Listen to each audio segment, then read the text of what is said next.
दोस्तों नमस्कार, जय हिंद, जय भारत। नाम रमेश सिंह, ठगी पीढ़ी जमा करता तब जब संगठन राष्ट्रीय महासचिव।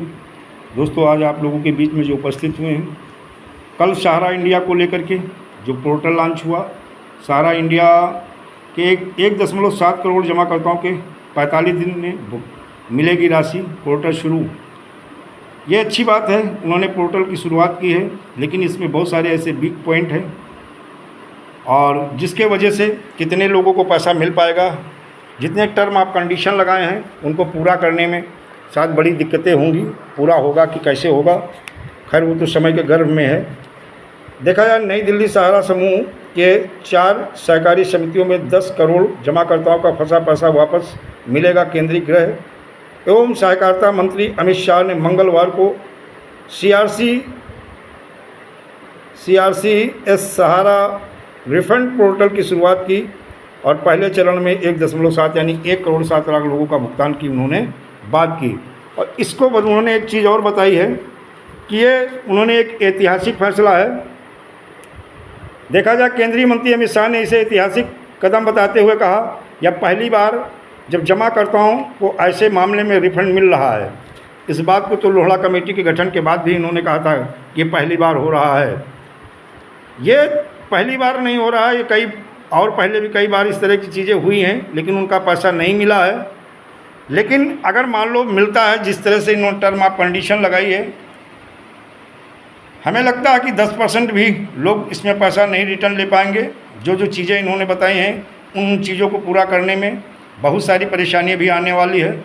और हमें लगता है जो जानकार बता रहे हैं, वैसे ये सच्चाई भी है कि ये चुनावी केवल घोषणा है और चुनावी वैतरणी पार करने के लिए, अपने वोट बैंक को मजबूत करने के लिए और एक बार फिर सत्ता में काबिज होने के लिए इन्होंने ऐसा फैसला लिया है। लेकिन इससे बहुत ज़्यादा किसी को लाभ होने वाला नहीं है और इससे कोई भी संगठन हो, कोई संगठन या जानकार कभी खुश नहीं है। ये लॉलीपॉप के अलावा कुछ नहीं है, केवल गुमराह करने की चीज़ें हैं।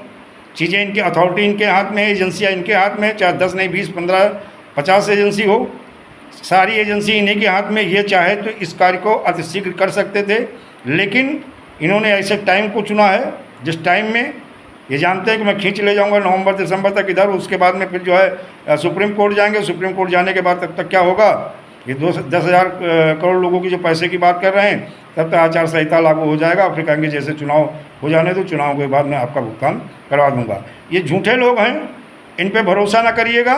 और अभी पोर्टल की शुरुआत ओपनिंग हुई है और जैसे आवेदन करोगे, जो चीज़ें ये मांग रहे हैं, चित्र मांग रहे हैं, 10,000 में क्या, अगर मान लो 10 करोड़ को अगर दिया जाए 500 रुपया आएगा। क्या इन्होंने ऐसा बना रखा है, केवल गुमराह कर रहे हैं और कुछ नहीं कर रहे हैं।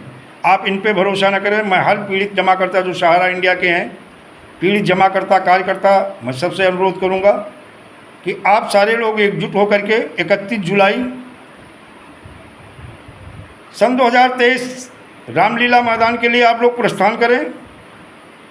और सहारा इंडिया हो, चाहे PACL इंडिया हो, कल्पतरु, साई प्रकाश, साई प्रसाद, श्री राम, आपेश्वर, खेतेश्वर, ज्योतेश्वर और धोखेश्वर, या कोई क्रेडिट कोऑपरेटिव सोसाइटी हो, चाहे राधा माधव हो, चाहे चंबल मालवा हो, चाहे अनंत निधि हो, आदर्श क्रेडिट कोऑपरेटिव सोसाइटी हो, इन सारे लोगों को वहाँ पहुँचना चाहिए और सरकार के ऊपर प्रेशर बनाना चाहिए। और यही एक विकल्प है। ये केवल गुमराह कर रहे हैं, इससे बहुत ज़्यादा फायदा होने वाला नहीं है। 10% लोगों का भी पैसा, जितने इन्होंने टर्म ऑफ कंडीशन लगा रखी हैं, इससे क्या वो आपका कहीं मिसमैच, आपका सिग्नेचर होगा, कहीं आपका फ़ोटो नहीं मैच कर रहा होगा, क्योंकि कन्वर्जन के पीरियड में ये सारी चीज़ें हुई हैं कि 60-70 साल के कोई बुज़ुर्ग महिला रही है, माता रही है, या बुज़ुर्ग कोई व्यक्ति रहा है, फ़ोटो भी नहीं पता लगा, उसी एज का लगभग मिलता जुलता लगा दिया गया है। ये इनके ब्रांचों से ऐसा उस समय हुआ है। तो कन्वर्जन के बाद में जो सोसाइटियों में कन्वर्जन हुआ था, उसमें बड़ी आने वाले, अगर उनसे मैच कराया गया तो बहुत कुछ मैच नहीं होने वाला है। और जो बहुत कुछ मैच नहीं होने वाला, तो आप जान लीजिएगा भुगतान में बाधा आएंगी।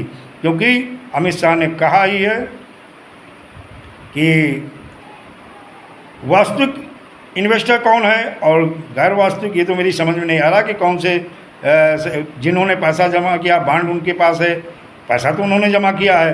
अब मान लो कहीं सिग्नेचर मिसमैच हो रहा, कहीं फ़ोटो मिसमैच हो रहा, कहीं कुछ मिसमैच हो रहा, आप उसका भुगतान नहीं करोगे बाद, ये इनका उद्देश्य ही यही है। ये पैसा लेने के टाइम कोई टर्म ऑफ कंडीशन नहीं है, पैसा देने के टाइम ऐसे ही टर्म ऑफ कंडीशन लगा दिए जाते हैं कि आप अपना पैसा प्राप्त ना कर सको और उसका ये दुरुपयोग कर सकें। तो दोस्तों विकल्प यही है, आप इनकी बातों में ना आए, इनकी चुपड़ी मीठी बातों में, इन गुमराह करने वाली बातों में ना करके आप लोग कमर कस लीजिएगा और एक ही जब तक भुगतान नहीं तब तक मतदान के नारा को बुलंद करिए। और यही मात्र विकल्प है, ये घुटने टेकेंगे, आपका सबका भुगतान करेंगे, सारी कंपनियों का भुगतान करेंगे, चाहे ये केंद्रीय कानून के तहत करे, चाहे राज्य कानून के तहत करे, या किसी कानून chit fund and money circulation act 1973 के तहत करे, या किसी एक्ट के तहत, या बीच के रास्ते से भुगतान करे, भुगतान करना ही होगा।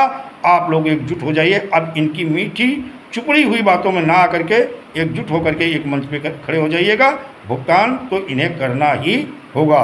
दोस्तों जय हिंद, जय भारत, वंदे मातरम।